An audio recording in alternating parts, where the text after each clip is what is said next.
오늘 본문을 읽으면서 제가 아주 어린 시절에 보았던 도망자라는 미국 드라마인데요. 그 드라마가 어렴풋이 생각났습니다. 제가 어렸을 때라서 그 내용이 정확하진 않지만 끊임없이 추격을 당하면서 정처 없이 도망을 다녀야 하는 그 주인공의 외로움과 그 쓸쓸함이 어린 마음에도 너무 느껴져서 아직도 그 장면의 몇 컷을 기억하고 있는 것 같습니다. 지금 다윗은 졸지간에 사울 왕의 미움을 받고 끝없이 도망을 다녀야만 하는 신세가 되었습니다. 다윗의 마음이 얼마나 외롭고 힘들었을까라는 생각을 해보게 됩니다. 며칠 전 큐티에서는 다윗이 너무나 두려운 나머지 문짝을 긁고 침을 흘리며 미친 척을 하면서까지 자기 목숨을 부지하기 위해서 애쓰는 모습이 나왔죠. 그 다윗이 겪었던 그 마음에 있었던 두려움, 불안, 외로움, 이 모든 것들이 다윗이 그 도망쳐야 되는 그런 상황 가운데서 있었던 그의 마음이 아닐까라는 생각을 하면서 언제 끝날지 모르는 이 도망자 신세, 그것을 겪었던 다윗, 그 다윗을 묵상하게 됩니다. 자, 그런데 오늘 15절 보시면 다윗이 십광야의 호레스라는 지역에 있을 때 사울이 또다시 그의 목숨을 빼앗으러 왔다는 소식을 듣게 됩니다. 얼마나 기가 막혔을까요? 도대체 내가 무엇을 잘못했길래 이런 생각이 끝도 없이 그런 의문이 들었을 것이고요. 아마도 다윗은 그 끝없는 절망과 두려움에 몸부림을 쳤을 것입니다. 그런데 이렇게 이해할 수 없는 상황에 놓여 있던 다윗에게 찾아온 자가 있었는데 그 자는 바로 요나단이었습니다. 16절 보시면 그때 사울의 아들 요나단이 호레스로 다윗을 찾아와서 하나님 안에서 힘을 얻을 수 있도록 격려해 주었습니다. 라는 구절이 나오는데 이 구절의 밑절을 그어 보시기 바랍니다. 저는 요즘 사무엘서 큐티를 하면서 그 어느 때보다도 요나단이 눈에 많이 들어오는 것 같습니다. 보통 사람 같았으면 당연히 자신이 이스라엘의 차기 왕이 될 수도 있다는 착각으로 사울보다 오히려 다윗을 더 미워할 수도 있었고 사울과 합세하여서 그를 죽이려 들 수도 있었을 텐데 요나단은 달랐더라는 것입니다. 17절 그가 하는 말을 이어서 보시기 바랍니다. 두려워하지 말게 내 아버지는 사울에게 손도 못 댈 것에 자네는 이스라엘을 다스릴 왕이 될 것에 나는 자네 다음이지 내 아버지 사울 왕도 그것을 알고 있다네.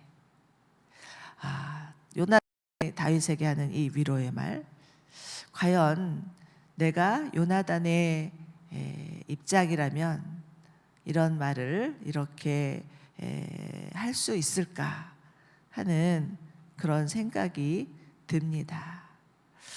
요나단이 다윗에게 했던 것은 다윗의 마음만을 위로하기 위한 어떤 립서비스가 아니었죠.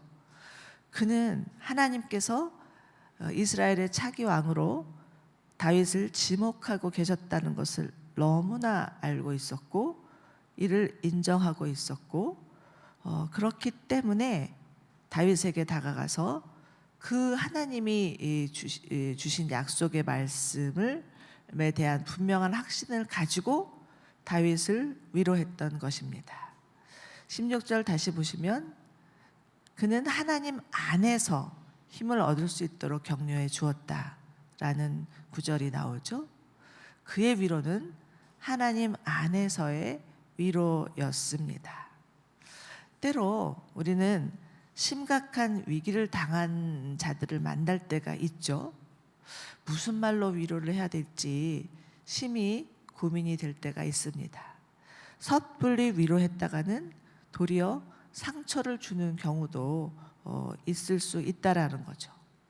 저도 아무래도 목회를 하다 보니까 교회에 많은 또 성도님들, 어려운 분들을 만나고, 특별히 병중에 계시는 환우분들을 만나고, 느닷없는 뜻하지 않은 사고를 당한 어려움을 겪는 분들도 만나는데, 그럴 때마다 참 마음에 고민이 됩니다. 무슨 말로 위로를 해야 하지? 무슨 말이 이 어려움 당한 분들의 위로가 될 수 있을까라는 그런 고민을 하면서 어쩔 수 없이 하나님 말씀을 주십시오. 하나님이 위로해 주셔야지 위로가 되는 거지, 사람의 말로 무슨 위로가 되겠습니까? 라는 마음에 하나님께 항상 이제 신방을 하기 전에 말씀을 구합니다. 그러면서 하나님이 떠오르게 하시는 말씀, 생각나게 하시는 말씀을 가지고 그 말씀으로 위로하려고 애를 씁니다. 사람의 말이 아닌 하나님의 말씀만이 진정한 위로가 된다는 것을 알기 때문이죠. 그런 차원에서 요나단은 하나님의 사람이었습니다. 다윗과 요나단 사이에서 나오는 그 대화를 보면 요나단이 계속해서 반복하는 말이 있습니다. 하나님께서. 그는 하나님께 온전히 붙잡혔던 자였습니다. 그래서 하나님의 마음이 무엇인지 알았고, 하나님이 무엇을 하시려고 하시는 것도 파악을 하고 있었고, 하나님과 소통했고, 하나님의 뜻을 분별했고, 그런 분별할 수 있는 영적인 순수함이 그에게 있었다라는 거죠. 그랬기 때문에 그는 자기 생각대로 움직이지 않고 자기 생각나는 대로 말하지 않았다라는 것을 볼 수가 있습니다. 사랑하는 여러분, 진정한 위로자가 되기를 원한다면 우리 모두는 사실은 위로자가 되기를 원하죠. 나도 정말 어렵고 힘든 사람에게 다가가서 위로할 수 있는 위로자가 되기를 원한다라는 생각을 다 합니다. 그리스도인이라면. 자, 그렇다면 우리가 진정한 위로자가 되기 위해서 먼저는 하나님과의 친밀한 관계, 하나님과 소통할 수 있고 하나님의 마음과 뜻을 분별할 수 있는 그런 인격적이고 친밀한 관계를 누릴 때만 진정한 위로자가 될 수 있지, 내가 원한다고 해서 되지 않는다라는 것을 배울 수가 있습니다. 우리의 마음이 하나님의 말씀으로 충만해 있어야 진정한 위로가 할 수 있다는 것입니다. 그렇지 않으면 위로한다고 하는 말이 때로는 판단할 수도 있고요, 지적할 수도 있고요, 상대방의 마음을 아프게 할 수도 있죠. 욥의 친구들, 그도 그 욥을 위로하기 위해서 먼 길을 마다하고 달려와서 욥과 함께 그 고통을 함께 겪었던 자들이었습니다. 그리고 정말 욥을 위로하기를 원했었어요. 그런데 그 세 친구의 그 위로는 욥에게 위로는커녕 욥의 마음을 더 아프게 했다라는 것들을 보면서 정말 우리가 진정한 위로자가 되기를 원한다면 하나님의 마음, 하나님의 그 말씀이 우리 가운데 있어야 되겠다라는 생각을 하면서 우리 모두 다 하나님의 마음으로 위로할 수 있는 자가 되기를 간절히 소망하고 주님과의 관계, 주님의 말씀으로 충만하기를 원합니다. 다윗은 요나단의 말 때문에 힘을 얻죠. 아무것도 보이지 않는 상황이었어요. 자기 인생이 어떻게 끝이 날지도 알지 못하는 상황이었어요. 그런데 요나단이 찾아와서 그에게 해준 그 말 한마디, 그 말은 마치 하나님께서 그에게 말씀하시는 것처럼 들렸을 겁니다. 너무나 막막했고 너무나 두려웠던 다윗에게 요나단의 그 말 한마디는 마치 여름날의 시원한 냉수 이상이었겠죠. 정말 너무나 깜깜한 어둠 속에 한 줄기 빛이었을 것이라 생각이 듭니다. 그리고 무엇보다 하나님께서 나를 건지시겠다는 그런 믿음, 그 믿음을 다시 되찾을 수 있었을 것이고요. 자신을 향한 하나님의 계획이 있음을 그 어두움 가운데 한 줄기 빛 대신 하나님의 계획을 붙잡고 다시 일어설 수 있었을 것입니다. 저도 제 삶 가운데 정말 아무런 희망이 보이지 않았을 때 제게 찾아와 준 요나단과 같은 친구가 있었습니다. 정말 어떻게 살아야 될지 모르겠어서 아무도 안 만나고 한 두문불출해서 1년 살았던 것 같아요. 그러고 있는데 제 친한 친구가 찾아와서는 제가 이런 말을 던지는 거예요. 하나님은 분명히 너를 향한 계획을 가지고 계셔. 너는 틀림없이 하나님의 사역자가 될 거야. 이렇게 얘기를 해주는 거예요. 저는 그때 그 말을 들으면서 말도 안 돼. 내가 이런 상황이 있는데 무슨 사역자야.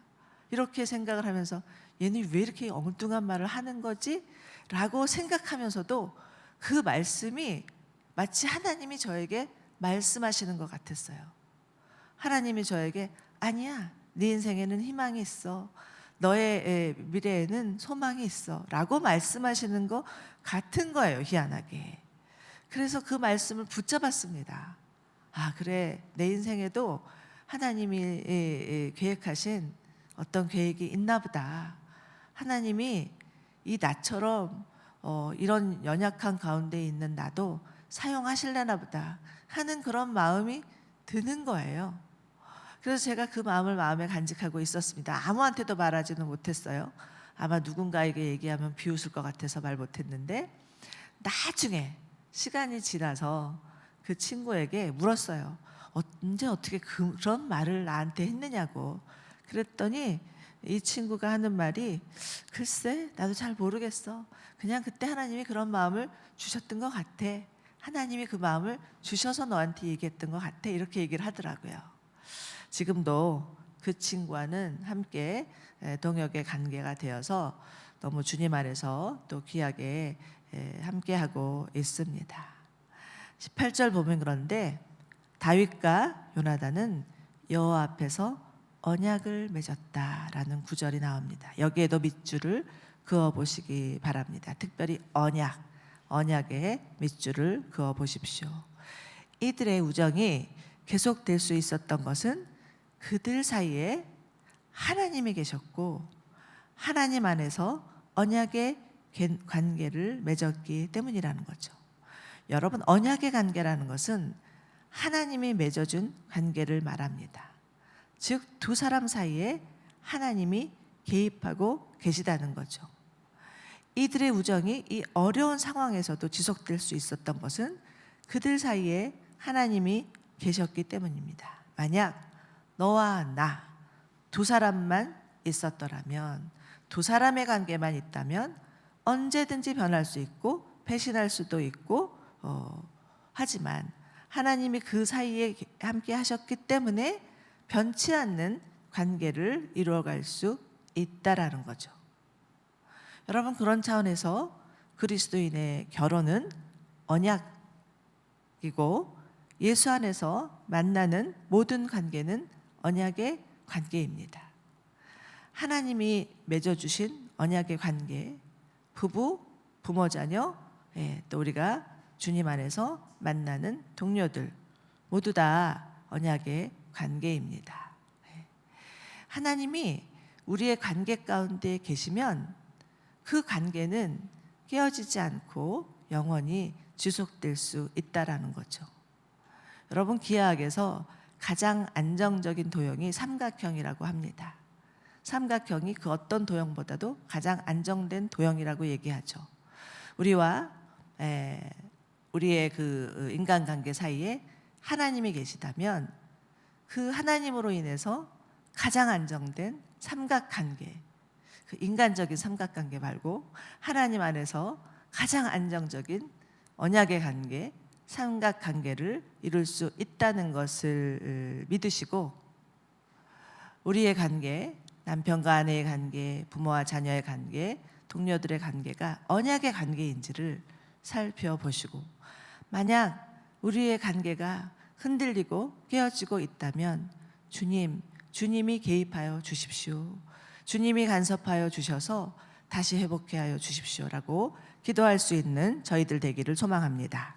자, 19절 보시면 10사람들이 사울에게 다윗이 숨어 있는 위치를 알려줍니다. 그러면서 언제든 왕이 좋으실 때 내려오십시오. 우리가 다윗을 왕에게 넘겨드리겠습니다 라고 하죠. 여러분, 사람은 언제나 권력의 편입니다.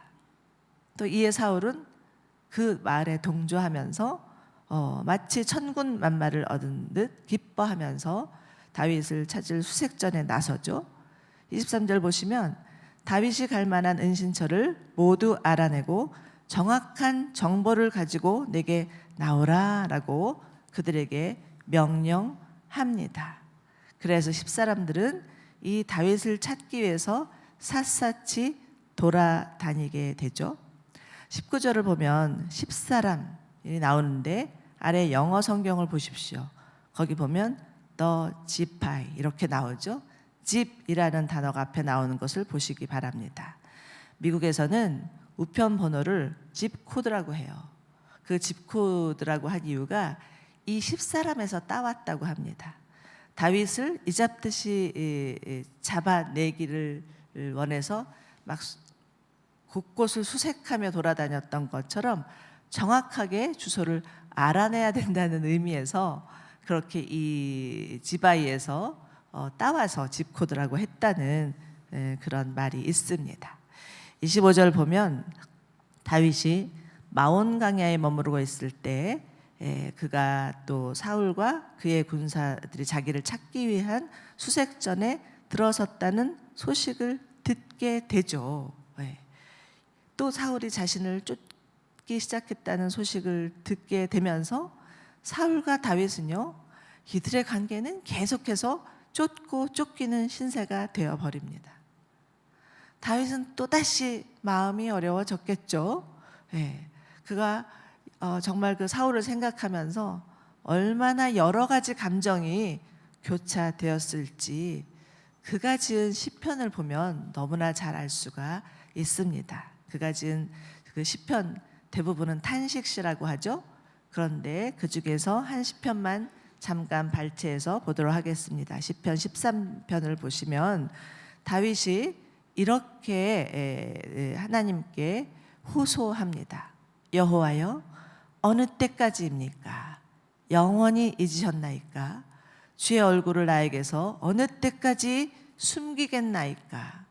나의 영혼이 번민하고 종일토록 마음에 근심하기를 어느 때까지 하오며 내 원수가 나를 치며 자랑하기를 어느 때까지 하리이까?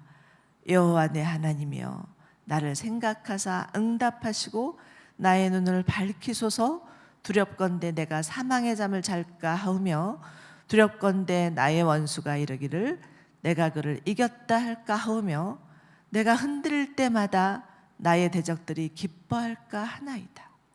이것이 하나님을 향한 다윗의 탄식이었습니다. 이 다윗의 탄식을 보면 그의 마음이 번민하고 근심하고 두려워하고 흔들리고 있다라는 것을 알고 있죠. 사울을 향해서 원수 같기도 하고 자신이 예전에 그래도 또 따랐던 왕이었고 아버지라고까지도 표현했던 그 사울을 향한 이 이중 감정, 이것 때문에 너무나 괴로웠을 것입니다. 여러분, 혹시 여러분은 이와 같은 상황을 경험해 보신 적이 있으십니까? 아마도 이런 상황을 스스로 이겨낼 자는 아무도 한 사람도 없을 것입니다. 그런데 이때 놀랍게도 반전이 일어나죠. 사울의 군대가 다윗의 일행을 따라잡기 위해서 시시각각으로 에워싸며 다가오고 그 숨통이 조여드는 것 같은 상황 가운데 사울은 느닷없이 달려온 전령으로부터 소식을 듣게 됩니다. 27절이죠. 빨리 가셔야 되겠습니다. 블레셋 사람들이 땅을 모두 차지하려고 오고 있습니다. 이런 소식을 듣게 되자 사울은 어쩔 수 없이 다윗을 쫓던 발걸음을 돌려야만 했습니다. 왜요? 나라가 무너질 수 있는 급박한 상황이 벌어졌기 때문이죠. 사울은 다윗 쫓는 것을 포기하고 블레셋 사람들을 막자 싸우기 위해서 뒤돌아서야 했습니다. 사랑하는 여러분, 하나님은 우리가 처한 상황보다 훨씬 크신 분입니다. 아무리 사면초가 같은 상황이라 할지라도 하나님이 개입하시면 삽시간에 돌변할 수 있다라는 것이죠. 사도행전 12장을 보면 베드로가 옥에서 풀려나는 사건이 나옵니다.